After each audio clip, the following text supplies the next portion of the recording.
नमस्कार दोस्तों, स्वागत है आप लोगों का एक इन्फॉर्मेटिव वीडियो में और मैं हूं आपका दोस्त, आपका होस्ट अतुल कुमार और आपका हार्दिक स्वागत करता हूं। दोस्तों, थंबनेल पे मैंने आप लोगों को बताया है कि इलोन मस्क की भारत में एंट्री होने वाली है। अब काफ़ी देर से इलोन मस्क इंतजार कर रहे थे इस चीज़ के बारे में। आप कोशिश भी कर रहे थे कि मैं भारत में अपनी इंटरनेट सेवाएँ, जो कि दोस्तों सैटेलाइट सेवाएँ होंगी, इनका पूरा 100% वायरलेस होगा, वो जल्दी से जल्दी भारत में लॉन्च करें। लेकिन इनको कई तरह के दिक्कतें आ रही थी। लेकिन अब इनको जो है सरकारी कंपनी, जो है हमारे भारत की सरकारी संस्थान है जो टेलीकॉम से जुड़ा हुआ है डॉट, इन्होंने इनको अनुमति दे दी है। और अब इनको जो है अपनी जो भी डील होता है गवर्नमेंट से, इनको स्पेक्ट्रम लेने के लिए इनको अपनी जो भी फ़ीस देनी होगी और एप्लीकेशन होगा ऑक्शन के लिए, तो इन्होंने मना कर ही दिया है कि ऑक्शन हम नहीं करेंगे। डायरेक्ट इनको जो है मिल गया है अनुमति। अब क्या प्रोसीजर है वो गवर्नमेंट का और एलोन मस्क का होगा, इंटरनल जो भी प्रोसीजर होगा, उसके बाद ये अपनी सर्विसेज जो है देश में लॉन्च कर पाएंगे। और इनके जो है सर्विसेज लॉन्च होने के बाद देश की जनता को बहुत फ़ायदा होने वाला है। क्योंकि दोस्तों अभी तक जो शोषण कर रही थी हमारे देश की 3-4 प्लेयर हैं, आपको पता है टेलीकॉम इंडस्ट्री में एयरटेल, वीआई, जियो और साथ में बीएसएनएल, ये 4 बड़े बड़े प्लेयर हैं अपने भारत देश में टेलीकॉम सेक्टर में। और अब दोस्तों जो है एलोन मस्क की एंट्री होने वाली है तो 5 बड़े प्लेयर हो जाएंगे। तो अब इसी न्यूज़ को देखते हुए दोस्तों जियो और बाकी अनदर प्लेयर एयरटेल और वीआई परेशान है। बीएसएनएल को तो कोई दिक्कत नहीं है, ऑलरेडी वो गवर्नमेंट संस्थान है तो उसको कोई दिक्कत नहीं है। लेकिन प्राइवेट कंपनियां जो हैं इनको बहुत परेशानी हो रही है। ये अपने भारत सरकार से ये बात भी कर रहे हैं कि नहीं, इस तरह से डायरेक्ट नहीं देना चाहिए, ऑक्शन करना चाहिए।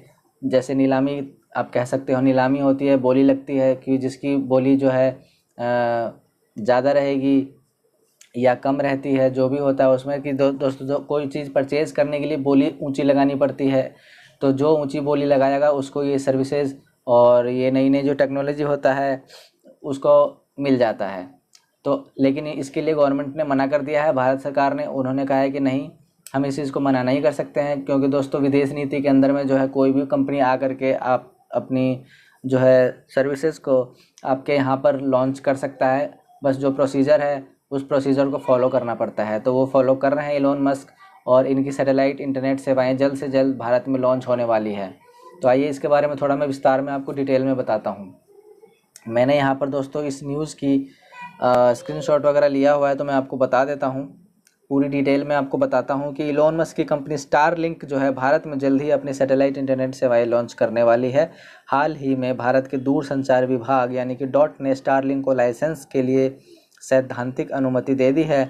अब यह कंपनी जल्द ही देश में अपनी सेवाओं की शुरुआत कर सकती है। अनुमान है कि डॉट की ओर से इसे औपचारिक मंजूरी अगले कुछ हफ्तों में मिल सकती है, जिससे स्टारलिंक को भारत में सैटेलाइट इंटरनेट सेवा प्रदान करने की इजाज़त मिलेगी। और आगे है इस न्यूज़ में, स्टारलिंक की यह सेवा मुख्यतः ग्रामीण और दूर दराज के क्षेत्रों को ध्यान में रखते हुए शुरू की जा रही है। क्योंकि आपको पता है जितने भी बड़े प्लेयर अभी भारत में हैं, एयरटेल, वीआई, जियो, तो ये ग्रामीण क्षेत्रों को इग्नोर करते हैं, शहरी क्षेत्रों पर ज़्यादा फोकस्ड होते हैं। तो ये दोस्तों ध्यान देंगे क्योंकि इनकी सैटेलाइट सेवाएं होंगी, इनको टावर की ज़रूरत नहीं है, इनको कोई फाइबर की ज़रूरत नहीं है। इनको दोस्तों इनका वायरलेस होगा, डायरेक्ट सैटेलाइट से आपके फ़ोन में कनेक्टिविटी होगी।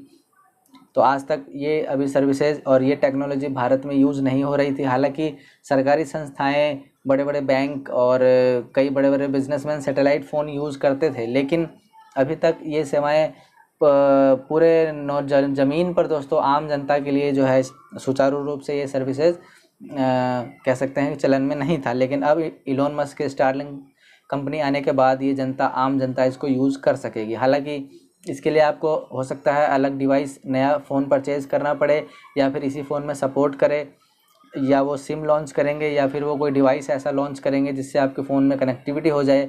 इसके बारे में अभी खबर नहीं आई है, जैसे आएगी तो इसके बारे में भी अपडेट में बता दूंगा। अभी जो हाल फिलहाल की खबर है कि स्टार लिंक की जो है एंट्री भारत में जो है होने वाली है, उसके ऊपर मैं आपको बताता हूँ। तो स्टारलिंक की यह सेवा मुख्यतः ग्रामीण और दूरदराज के क्षेत्रों को ध्यान में रखते हुए शुरू की जा रही है, जहां पारंपरिक इंटरनेट कनेक्टिविटी सीमित है। इसे शुरू करने से उन इलाकों में भी हाई स्पीड इंटरनेट उपलब्ध हो पाएगा जहां परंपरागत ब्रॉडबैंड सेवा देना संभव नहीं होता है। अन्य कंपनियों जैसे रिलायंस जियो, ऑनवेब के साथ स्टारलिंक भी भारत के सैटेलाइट इंटरनेट क्षेत्र में महत्वपूर्ण भूमिका निभा सकती है। इस सेवा के लिए ग्राहक को स्टारलिंक का किट खरीदना होगा। जी हाँ, जैसा कि अभी मैंने आपको बताया कि क्या सिम खरीदना पड़ेगा या कोई डिवाइस खरीदना पड़ेगा, तो इस सेवा के लिए ग्राहक को स्टारलिंक का किट खरीदना होगा, जिसमें एक सैटेलाइट डिश और वाईफाई राउटर शामिल होगा। इस किट को सेटअप करना आसान है और किसी पेशेवर इंस्टॉलेशन की आवश्यकता नहीं होगी। बस इनका जो है दोस्तों किट में क्या होगा, एक सैटेलाइट डिश और वाईफाई राउटर। एक डिश होगा छोटा मोटा एंटीना, और वाईफाई राउटर जो कि आप अपने कमरे में लगा के रखे होंगे, जिससे आपको कनेक्टिविटी इंटरनेट की मिलेगी। आने वाले टाइम में कॉलिंग की सेवाएं इनमें अवेलेबल होगी नहीं होगी, वो अपडेट जब आएगा तो मैं आपको बता दूंगा। फिलहाल इंटरनेट की बात है तो इंटरनेट में स्टारलिंक यानी कि हमारे महान इलोन मस्क की एंट्री हो चुकी है। तो अब बड़े बड़े प्लेयर्स जो हैं ब्रॉडबैंड से जुड़े हुए, इंटरनेट से जुड़े हुए, उनकी हवा टाइट है कि अब अगर इलोन मस्क आते हैं तो अगर उनकी टेक्नोलॉजी इनसे बेहतर हुई और इनसे अच्छी स्पीड हुई, अच्छी कनेक्टिविटी अगर प्रोवाइड करवाती है, तो सारे यूज़र्स कस्टमर इनके तरफ स्विच कर जाएंगे, मूव कर जाएंगे, तो फिर इनका बहुत बड़े लेवल पे नुकसान हो जाएगा। इसीलिए कयास लगाए जा रहे हैं कि इनकी तरफ से कि सरकार इनको थोड़ी राहत दे, लेकिन अभी ऐसा राहत इनको मिलता हुआ दिखाई नहीं दे रहा है। इनको अनुमति मिल गई है तो ये जल्द से जल्द 2025 में इनकी सेवाएं भारत में लॉन्च हो सकती है। आई होप आपको इन्फॉर्मेशन पसंद आई होगी, तो वीडियो को लाइक करें, शेयर करें, चैनल को सब्सक्राइब करें नीचे दिए हुए सब्सक्राइब बटन को दबा करके, ताकि मैं आप लोगों के लिए इसी तरह के इन्फॉर्मेटिव और नॉलेजेबल वीडियोज़ बनाता रहूँ और आप तक पहुँचाता रहूँ। सो मिलते हैं दोस्तों कि इसी तरह की इन्फॉर्मेटिव वीडियो के साथ नेक्स्ट वीडियो में। तब तक के लिए गुड बाय एंड जय हिंद।